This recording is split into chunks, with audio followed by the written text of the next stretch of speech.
morning, respected principal, teachers, and everyone present out here. As we gather to celebrate the 78th Independence Day of our nation, I would like to begin by asking, why do we celebrate Independence Day? Is it just to remember a freedom from colonial rule, or is it to reflect on whether we are truly free as a country and as individuals?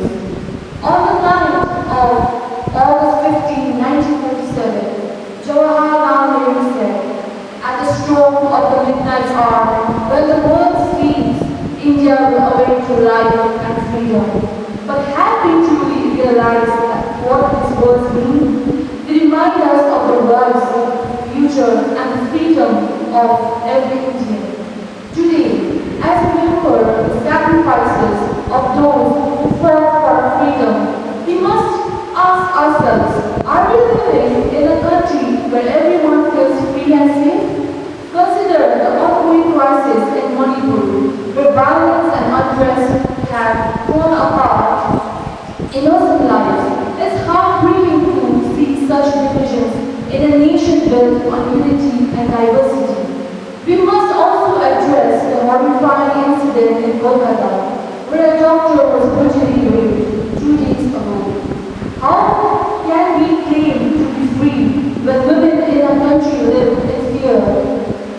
Their safety and dignity should be non-negotiable, yet these basic rights are continually under threat. Racism too continues to plague a society with people who judge based on their skin color, ethnicity, or region of origin. Is this the freedom our forefather envisioned? We must confront the reality that many in our country live in fear of violence, discrimination, and injustice. Our freedom is incomplete if it does not include freedom from fear, as rightly said by India's pride, where the mind is without fear and the head is held high. As we celebrate this day, let us renew our commitment to making our country a place where true freedom reigns, freedom from oppression, violence, and